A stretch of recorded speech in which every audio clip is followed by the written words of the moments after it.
주님께서 여러분과 함께 마테오가 전한 거룩한 복음입니다. 그때 바리사이들이 다가와 예수님을 시험하려고 무엇이든지 이유만 있으면 남편이 아내를 버려도 됩니까? 하고 물었다. 그러자 예수님께서 이렇게 대답하셨다. 너희는 읽어보지 않았느냐? 창조주께서 처음부터 그들을 남자와 여자로 만드시고 나서 그러므로 남자는 아버지와 어머니를 떠나 아내와 결합하여 둘이 한 몸이 될 것이다 하고 이르셨다. 따라서 그들은 이제 둘이 아니라 한 몸이다. 그러므로 하나님께서 맺어주신 것을 사람이 갈라 놓아서는 안 된다. 그들이 다시 예수님께 그렇다면 어찌하여 모세는 이혼장을 써주고 아내를 버려라 하고 명령하였습니까? 하자 예수님께서 그들에게 말씀하셨다. 모세는 너희의 마음이 완고하기 때문에 너희가 아내를 버리는 것을 허락하였다. 그러나 처음부터 그렇게 된 것은 아니다. 내가 너희에게 말한다. 불륜을 저지른 경우 외에 아내를 버리고 다른 여자와 혼인하는 것은 간음하는 것이다. 그러자 제자들이 예수님께 아내에 대한 남편의 처지가 그러하다면 혼인하지 않는 것이 좋겠습니다 하고 말하였다. 예수님께서 그들에게 이르셨다. 모든 사람이 이 말을 받아들일 수 있는 것은 아니다. 허락된 이들만 받아들일 수 있다. 사실 모태에서부터 고자로 태어난 이들도 있고 사람들 손에 고자가 된 이들도 있으며 하늘나라 때문에 스스로 고자가 된 이들도 있다. 받아들일 수 있는 사람은 받아들여라. 주님의 말씀입니다.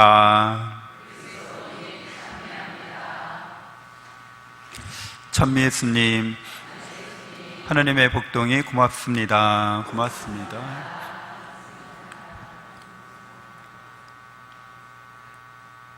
네,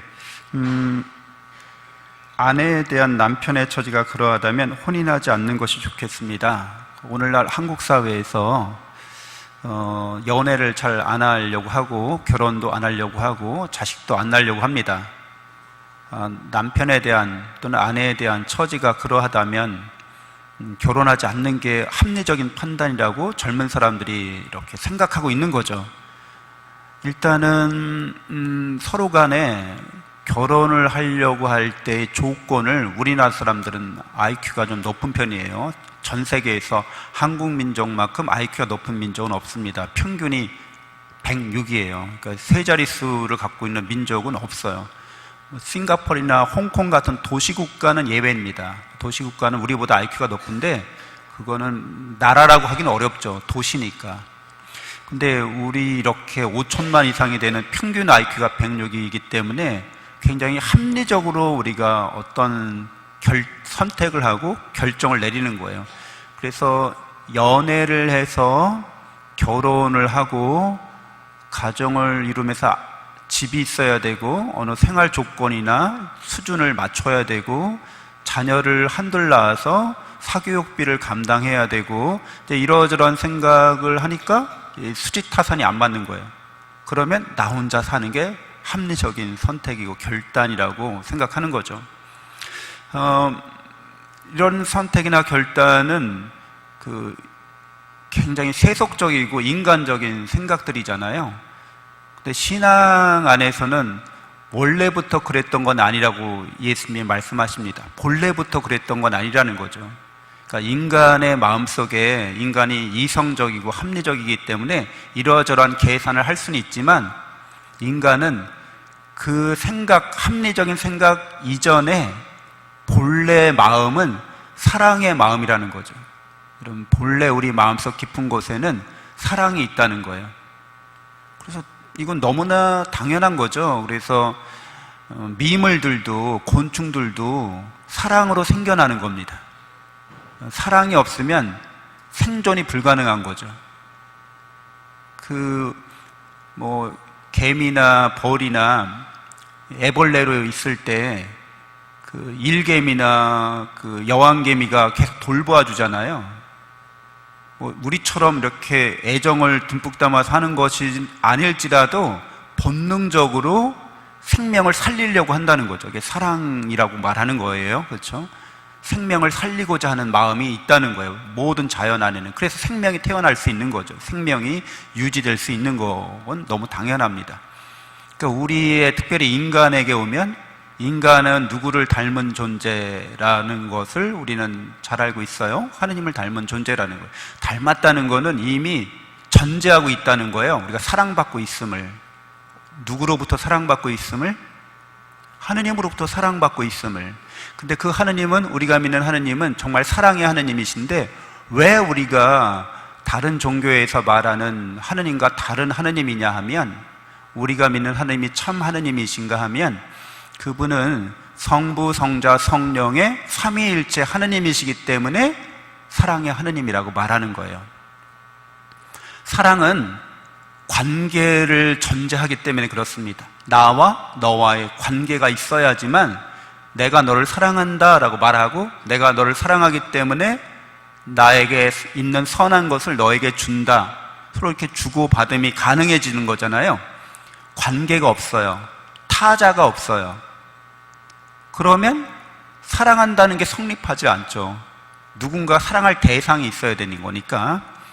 그러니까 하느님, 우리가 믿는 하느님은 성부, 성자, 성령의 삼위일체 하느님이십니다.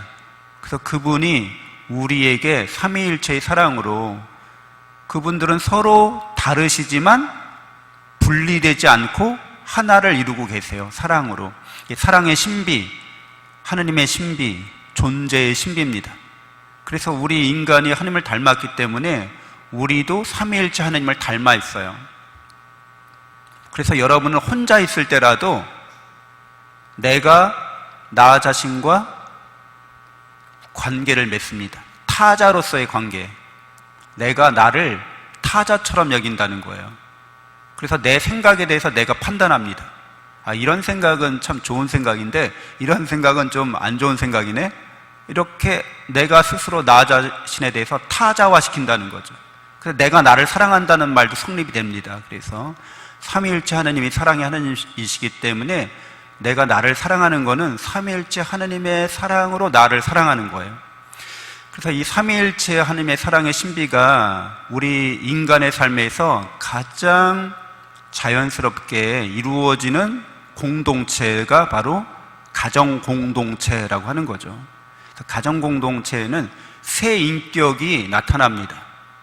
그러니까 남편의 인격, 아내의 인격, 자녀의 인격인 거죠. 그래서 부모의 인격, 자녀의 인격이라고도 말할 수 있습니다. 이 세 인격이 독립된 주체로서 구별됩니다. 그러나 사랑으로 하나를 이루어 가는니다.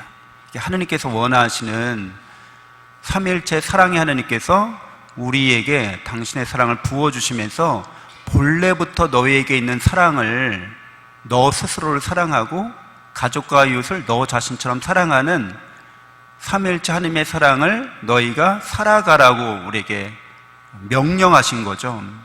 그래서 우리는 본래부터 가정을 이루고자 합니다. 그리고 가정 안에서 대등하고 평등한 사랑으로 서로 협력하고 협조하면서 하느님의 사랑을 실천하고 열매를 이루고자 하는 거죠. 그리고 그 사랑의 열매, 곧 나와 너, 그러니까 남편과 아내 두 대등한 인격체가 자녀라고 하는 또 다른 인격체를 낳는 거죠. 근데 이 자녀의 인격체는 나와 너가 서로 사랑해서 둘이 한 몸이 됐고 한 마음이 됐지만 자녀라고 하는 또 다른 인격체를 자기 자신보다 더 사랑하게 되어 있습니다. 그래서 이게 사랑의 신비가 가정 안에서 이루어지고 있는 거죠. 그래서 이 사랑의 신비는 늘 우리에게서 본래부터 있었던 겁니다. 그리고 계속 하느님께서, 삼위일체 하느님께서 사랑으로 나 자신에게, 우리 가정에 계속 그 사랑을 부어주십니다. 그러니까 이렇게 하느님의 사랑을 깨닫고 믿는 사람이 가정을 이루어 가는 거예요. 그러니까 하느님의 사랑과 은총을 깨닫고 믿고 체험하고 또 희망하면서 살지 않으면 나 자신도 사랑하지 못합니다. 그러니까 자기가 누군지를 모르는 거죠. 어떤 사랑받고 있는 존재인지도 모르는 사람인 거예요. 자기가 누군지도 모르는 사람하고 여러분 정상적이고 상식적인 관계를 맺을 수 있겠어요? 내가 누군지도 모르는 사람하고. 여러분 어떠세요? 누구세요? 물어보면 이름도 말하고 나이도 말하고 주소지도 말하고 이렇게 말하잖아요. 물론 자기를 알고 있다고 생각할 수 있죠. 이름과 나이와 주소지와 기본적인. 근데 그게 정말 나인가요? 내가 나를 알고 있다고 말할 수 있는 거예요? 그런 건 아니라는 거죠. 내가 삼위일체 하나님의 그런 은총 안에서 나 자신을 깨닫는 사람이 정말 자기를 아는 거예요. 이런 이름이나 나이나 주소나 뭐 이런 것들은 진짜 내가 아닌 거예요. 근데 진짜 나를 모르는 사람하고 정상적이고 상식적인 관계를 맺을 수 있을까? 못 맺습니다, 사실은. 왜냐하면 자기가 하나님의 영원한 사랑과 은총을 받고 있다는 걸 깨닫지 못하고 있기 때문에 늘 합리적으로만 이렇게 생각하고 판단하려고 해요. 나에게 이익이 되는가? 나에게 손해가 되는가? 그렇죠. 그래서 내가 관계를 맺고 가정을 이루면 손해야. 안 한다고 생각해요. 자기가 누군지 모르는 거예요. 그래서 오늘 제1독서에 보면 여호수아가 이스라엘 백성에게 자기 민족의 역사를 이야기해주고 있어요. 구원의 역사를. 근데 어떻게 이야기해주고 있냐면 아브라함이라고 하는 한 사람으로부터 시작합니다.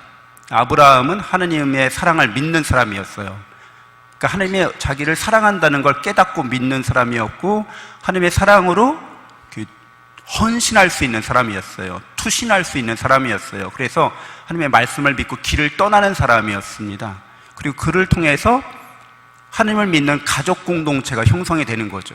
그래서 요셉 이야기를 우리가 특별히 알 수 있는데 그 가족 안에서 물론 파란만장한 여러 가지 일들이 일어납니다. 근데 그 일어나는 일 중에서도 하느님을 사랑하는 사람, 하느님의 사랑을 깨닫는 사람이 늘 있어 왔던 거죠. 그래서 그 가족이 위기에 빠질 때마다 오히려 전화위복으로 하느님의 사랑이 그 가족 공동체에서 열매를 맺게 됩니다. 그래서 부족이 12부족이 되고 큰 민족이 되어서 이제 약속의 땅에 들어가기 직전인 거죠. 그 약속의 땅에 들어가서도 지금 이제 그 약속의 땅에서 겪게 될 시련과 또 고난과 여러 역경 가운데서 어떻게 우리 민족이 하나님의 사랑과 은총 안에서 성장하고 열매를 맺으면서 하나님께 영광을 돌려드릴지 이제 여호수아가 이렇게 백성들의 대표를 모아놓고 이야기하고 있는 겁니다. 그 우리 가정이 참으로 하나님께서 원하시는 사랑의 공동체를 이루어 가는 것, 세상적이고 인간적인 판단으로 이렇게 하면 혼자 사는 게 편하죠. 근데 오늘 예수님 말씀하신 것처럼 가정을 이루든지 혼자 살든지 하나님의 사랑을 위해서, 하나님의 나라를 위해서 그렇게 한다고 예수님 말씀해 주세요. 그러니까 여러분들이 우리 가정이 하나님의 사랑과 은총의 열매를 맺는 복된 가정이 되도록 나 자신이 온전히 하나님의 사랑 안에서 살아가고 또 가족들도 그렇게 삼위일체 하나님의 사랑의 신비를 가정 안에서 이루어낼 수 있도록 은총 구하면서 잠시 눈을 감고 기도하겠습니다.